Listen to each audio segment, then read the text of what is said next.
Por gerações temos sido ensinados que precisamos acreditar na história do Êxodo pela fé somente. Nos disseram que o Monte Sinai, onde Moisés recebeu os 10 mandamentos, era localizado no Egito, mas não existe nenhuma evidência que o faz acreditável. Não há artefatos deixados para trás e praticamente nada para validar uma das histórias mais importantes da Bíblia. A Bíblia diz 70 vezes que os israelitas saíram do Egito para Midian, que seria próximo ou totalmente na Arábia Saudita. Será verdade que há poucas evidências que a história do Êxodo aconteceu ou estamos olhando no lugar errado? Apesar da teoria que o Monte Sinai está na Arábia Saudita ser relativamente nova para nós do mundo afora, não é novo para as pessoas que moram lá. Éramos frequentemente abordados por nativos animados para falar com americanos pela primeira vez cara a cara. E uma das primeiras coisas que eles falavam bem animados era: "Você sabia que Moisés estava aqui? Deixa-me mostrar onde ele e seu povo estavam."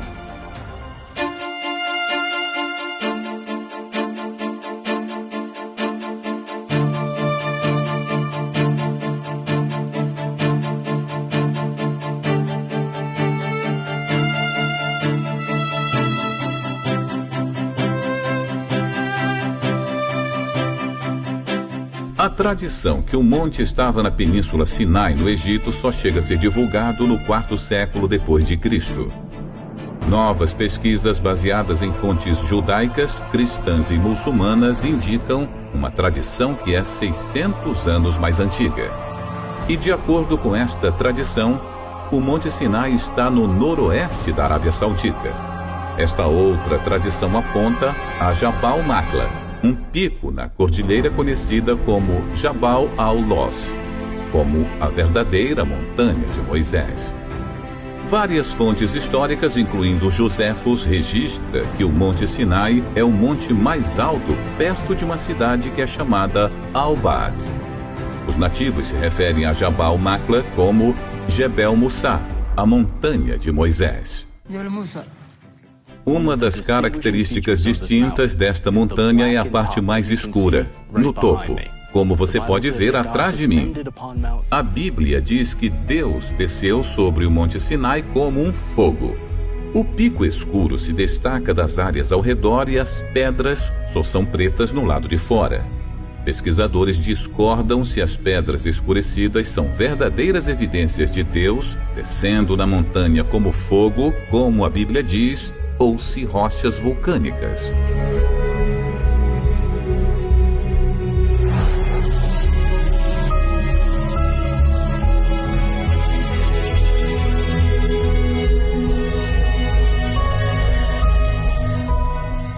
Um pequeno grupo de americanos tentaram se infiltrar na área no fim dos anos 70 e no início dos anos 80.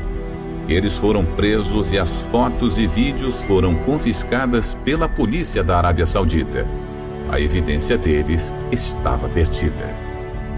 Porém, imagens e vídeos começaram a vazar ao mundo afora lentamente. De acordo com os que viram e foram presos, estes locais estavam sendo mantidos secretos pelo regime saudita. Uma teocracia que os escondia do mundo com cercas, polícia e a ameaça. Enquanto eu tentava entender por que os árabes estavam escondendo um local tão importante, eu comecei a fazer algumas perguntas a fontes no mundo islâmico. Por 15 anos eu estava no ramo de inteligência combatendo terrorismo e relações internacionais. E um dos meus melhores contatos tinha uma história a contar. Ele fazia parte de um grupo jihadista e até tinha reuniões com a inteligência paquistanesa e associados próximos a Osama Bin Laden. E agora, ele está falando pela primeira vez. When I was in the jihad world, we all knew that the Mount Sinai was in Saudi Arabia. The people on the outside, even most Muslims, had no idea that it was there, because we fighters didn't want anyone to know about it. We all knew that the Saudi government hid it and protected it with security, and we all agreed with it. We believe that if a site, even a holy site, is visited by people and used for idolatry, it should be destroyed. But our hiding it, according to the Islamic law, is what saved it, so you can see it today and appreciate it.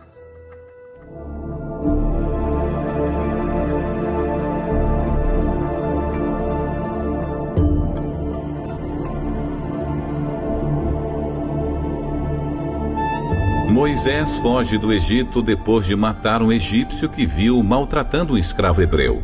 Então ele vai para Midian como fugitivo. Em Midian, ele senta perto de um poço e conhece as filhas de Jetro, que estavam pegando água para seu rebanho. Então Moisés casa com uma das filhas.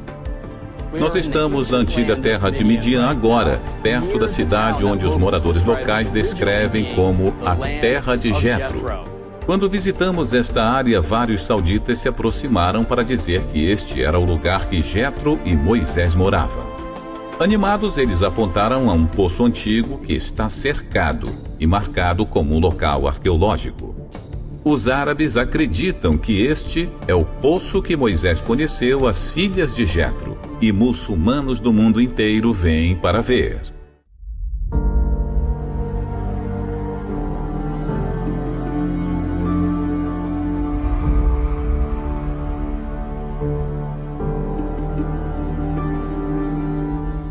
O livro de Êxodo diz que a travessia do Mar Vermelho aconteceu em um lugar chamado Ian Suf, mas especialistas discordaram por muito tempo onde era.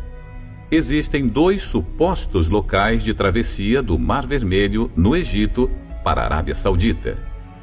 O primeiro está no Estreito de Tiran, na parte de baixo da península do Sinai, no Egito. O segundo está na praia de Nuweiba, no Egito. Dr. Glenn Fritz, que tem PhD em Geografia do Meio Ambiente, conduziu um grande estudo da Terra e de todas as referências históricas de onde a travessia aconteceu. Ele só achou um que combinava: a praia de Nuweiba. A praia de Nuweiba tem quase 8 quilômetros de comprimento e 5 quilômetros de largura, provendo espaço suficiente para a população israelita se ajustar. Aqui eles estariam presos com as montanhas dos 2 lados e o Mar Vermelho na frente e as tropas do faraó logo atrás deles. Incrivelmente, há um caminho sob a água do Egito para a Arábia Saudita. O caminho não é muito íngreme. Os israelitas poderiam ter atravessado facilmente se as águas se separassem.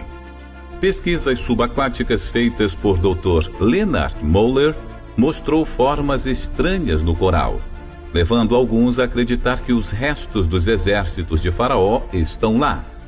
De acordo com esta teoria, o coral envolveu os escombros do exército de Faraó e reteve a forma dos objetos depois que foram dissolvidos. Quando trouxeram um detector de metais para onde estão as anomalias dos corais, os resultados foram consistentes com padrões circulares de metal que se assemelham às partes de carruagens. Nós planejamos mergulhar perto do possível ponto de travessia do Mar Vermelho, local público de mergulho, com lojas que você pode alugar equipamentos de mergulho. Mas nós não fomos autorizados. A polícia saudita apareceu e eles ficaram conosco até que saímos.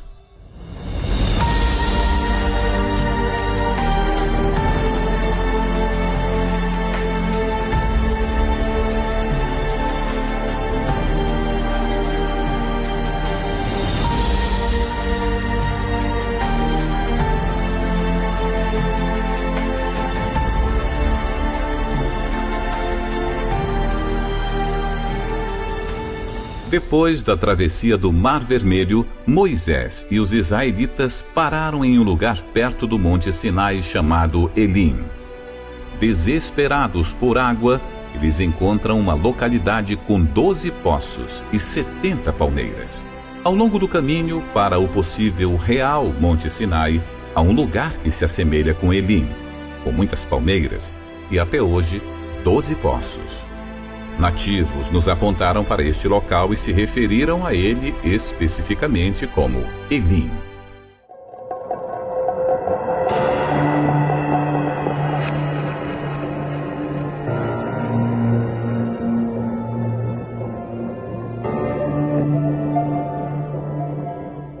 outro grande evento do Monte Sinai é o incidente com o bezerro de ouro. Enquanto Moisés estava no Monte Sinai, alguns entre o povo começaram a adorar o bezerro de ouro. Eles colocam em um suporte, começam a adorá-lo e erguem um altar em frente a ele. Quando Moisés desce do Monte Sinai, ele destrói o bezerro de ouro e joga os restos no rio que desce da montanha. Aqui, em frente à montanha, nós vemos os restos do que pode ter sido o local de adoração do bezerro de ouro. Agora, por trás de mim, neste cercado sítio arqueológico que os sauditas estão protegendo, você vê tanto o suporte como os vários petróglifos de vacas e pessoas adorando vacas, assim como uma estrutura que está levemente levantada, que pode ser o altar em frente ao bezerro de ouro. Tem uma placa em árabe e inglês avisando contra a entrada nesta área. As tradições locais de que este local é onde o bezerro de ouro foi destruído são tão fortes que, se você se aproxima, você será suspeito de procurar por ouro. De acordo com a Bíblia, os adoradores do bezerro de ouro diziam: "Estes são teus deuses, ó Israel." Este versículo indica que existem várias representações de bezerros enquanto os israelitas estão adorando ao bezerro de ouro. Em cima do suporte onde o bezerro de ouro teria sido colocado, tem uma marca circular de onde a pedra foi desgastada. É especulado que este é o local onde Moisés moeu o bezerro de ouro até o pó. Depois que Moisés destruiu o bezerro de ouro, 3.000 dos adoradores do bezerro são mortos. Então, deve ser um local onde milhares de pessoas foram enterradas. Mais ou menos a 6 quilômetros deste local existe um cemitério antigo, enorme, que parece ser um local de enterro em massa, onde as sepulturas foram cavadas ao mesmo tempo. Ele está localizado fora da planície onde os israelitas teriam acampado. Então, ele está localizado exatamente onde deveria, se este é o local onde a história aconteceu. Aqui também os sauditas colocaram uma placa, sinalizando-o como um sítio arqueológico que é patrulhado pela polícia.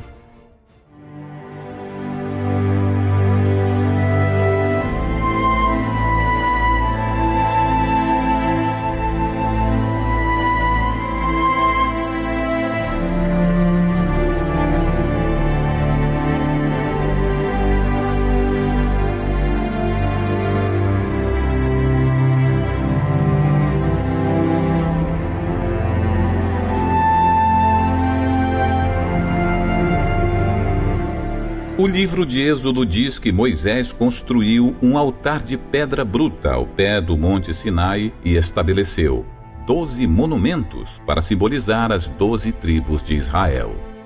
Aqui no pé da montanha vemos essa estrutura que parece um antigo altar.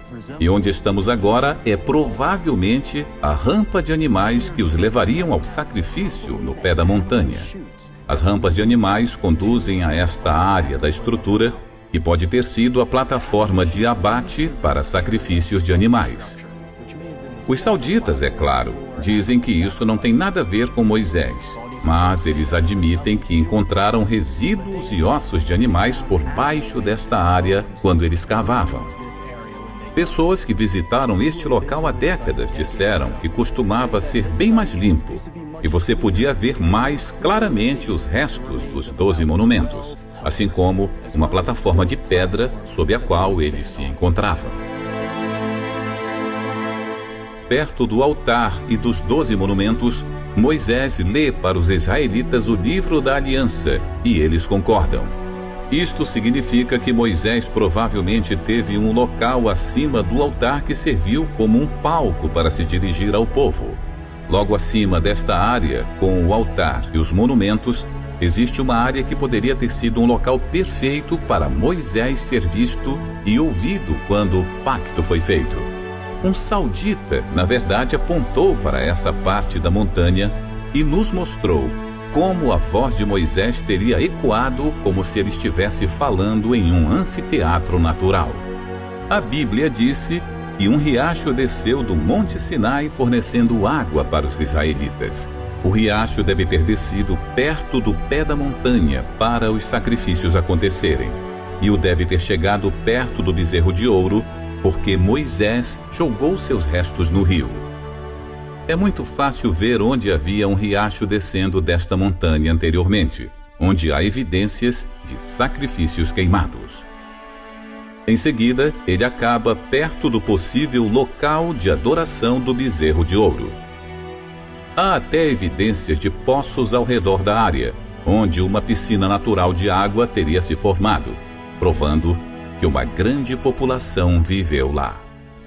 De acordo com a Bíblia, o profeta Elias viaja até o Monte Sinai e quando ele chega lá, ele entra em uma caverna e conversa com Deus. O real Monte Sinai deve então ter uma caverna, que é acessível, segura e adequada para dormir.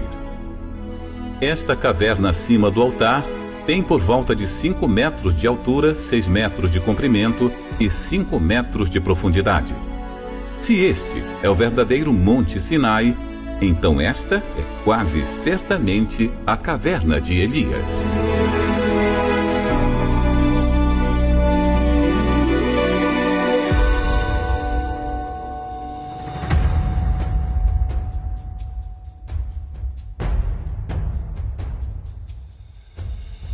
No caminho para o Monte Sinai, os israelitas acamparam onde não há água.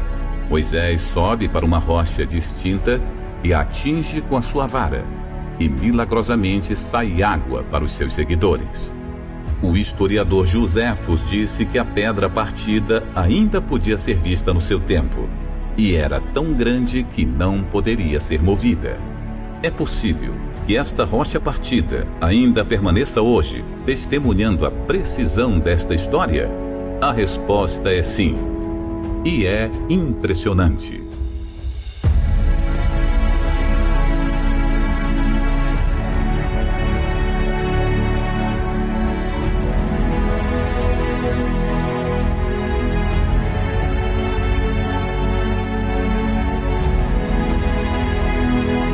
Esta rocha partida foi descoberta pela primeira vez por Jan e Penny Caldwell, um casal americano que estava trabalhando na Arábia Saudita no início dos anos 90. Há muito tempo, os beduínos locais deram 2 nomes para esta área: a Água de Moisés e a Rocha Partida de Moisés.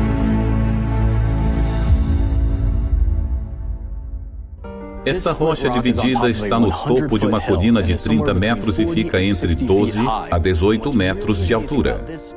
E o que é verdadeiramente incrível sobre este local específico no vale, no caminho da possível rota para o Monte Sinai, é que as rochas por baixo são suaves, como se toneladas e toneladas de água fossem derramadas e formassem um pequeno lago na parte inferior para os israelitas beberem. Se você tiver uma amizade com um local, eles lhe dirão que esta área está relacionada a Moisés. Mas os beduínos que moram aqui tentarão te manter fora. Nós vimos isto de antemão, até que fomos expulsos da área. Ok, estamos fugindo. Vamos ver se esses caras vão nos perseguir. Ouvimos 2 tiros. Este cara não está brincando.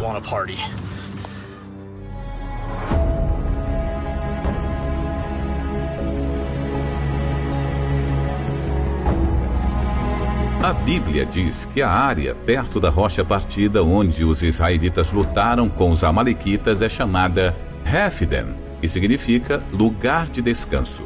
Escritos hebraicos que encontramos lá foram interpretados como lugar de descanso, a definição de Rephidim. Mais próximo ao monte, escritas foram encontradas que o Dr. Miles Jones, um estudioso do antigo hebraico, acredita que estão falando da batalha com os amalequitas. Uma das escritas se refere à morte de um amalequita. Perto de lá, existem 2 escritas que Dr. Jones acredita mostrar onde uma mãe e filha hebreia morreram. A Bíblia fala que Deus disse aos israelitas que eles teriam toda a terra onde que pisassem as plantas dos pés. Perto da rocha partida e perto do monte, há muitas escritas com uma imagem de um pé e uma sandália. Ao lado da imagem há uma escrita em hebraico que significa a sola do pé. Nós também encontramos escritas que foram traduzidas e encontradas para se referir a Yahweh, o nome hebraico para Deus. Há outra área perto da montanha chamada Wadi Mussá, ou o Vale de Moisés. Aqui a representação de uma menorá foi encontrada e pode ser a representação mais antiga de uma menorá conhecida até hoje. Agora uma nova testemunha se apresentou para revelar que os sauditas têm escondido a evidência do êxodo, desde mais ou menos a época da Segunda Guerra Mundial. Tenente Clyde Morgan era um piloto americano que conheceu o rei da Arábia Saudita. Bobby Comilk foi uma das primeiras pessoas para chegar a Jabal Maqla nos anos 80. E ele recentemente entrevistou este piloto e disponibilizou as imagens para este vídeo. Então você chama esse monte de Jebel Mussá. Jebel Mussá. Eu diria que nossas vidas se cruzaram possivelmente em algo muito histórico. E estamos falando de onde o verdadeiro Monte Sinai está localizado. E eu não tinha ideia de que alguém da época da Segunda Guerra Mundial teria visto o monte e que foi informado que este monte era o Monte Sagrado de Moisés. Alguns dos muçulmanos lhe disseram que aquele era o Monte Sagrado de Moisés? Sim. Eu acho que todo mundo das Forças Armadas Sauditas sabia que era sagrado. Me impediram de voar em volta dele, pois era proibido de chegar perto. Porque eu poderia ser morto por Deus ou por talvez algum deles, eu não sei. E quando eu decolei, eu estava morrendo de medo, mas com certeza eu voei em volta dele. Mas era diferente que das outras montanhas, porque era preto por cima? Era um verde meio negro. Estava suficiente escuro para ser um pouco assustador. Você quer saber o que eu realmente acredito? Eu acredito que é o Monte Sinai. Eu penso que Deus me deixou voar em volta. Isto é o que eu penso. Eu penso que Ele deixou a mim e a você viver. Por que será que quase todo o foco foi para o local tradicional, apesar da falta de provas convincentes? Pense quantas coisas se alinham com a história bíblica bem aqui neste monte. Há uma praia e caminho onde a travessia do Mar Vermelho poderia ter acontecido, combinando com o relato bíblico. Você pode ver como os israelitas poderiam ter acampado perto de Elim com seus 12 poços e 70 palmeiras. No caminho para Jabal Maqla, há uma rocha dividida e uma área adequada para acampar. Há um monte referido como Monte de Moisés com um grande vale na frente, onde milhões de israelitas poderiam ter acampado. Você pode ver um altar de pedra sem cortes no pé da montanha, onde há evidências que sacrifícios foram queimados, exatamente onde deve estar. Há evidência de adoração a bezerro e você pode ver exatamente como Moisés teria visto a adoração do bezerro de ouro acontecendo quando ele desceu do monte. Há um riacho que desce do monte, como a história do Êxodo diz. Você pode ver exatamente onde a caverna de Elias poderia ter sido. Todos estes detalhes pequenos precisam se encaixar e eles se encaixam. Depois que eu voltei da viagem, as pessoas me perguntaram como foi a sensação de pisar no local que tão poucas pessoas puderam. Os sentimentos mais óbvios foram fáceis de descrever: a adrenalina, a maravilha, assombro. Mas havia uma sensação que era mais difícil de descrever: que eu não merecia estar lá. Eu não sou alguém que dou suas riquezas aos pobres. Eu não sou um cientista, nem um pastor, e ainda há dias que sinto como se não tivesse fé. Mas depois, ao olhar as montanhas, eu lembrei de uma coisa. A Bíblia tem um padrão bem claro, onde Deus não usa o melhor ou o mais esperado. Até Moisés era tão inseguro que não queria aceitar sua missão. Em vez de usar o mais qualificado, o padrão é que Deus usa o inesperado, o inseguro, o falho, o oprimido, o duvidoso, o fraco e o Zé Ninguém. Toda pessoa pode fazer a diferença, especialmente aqueles que pensam que não podem. Sinai, o Monte dos Impossíveis.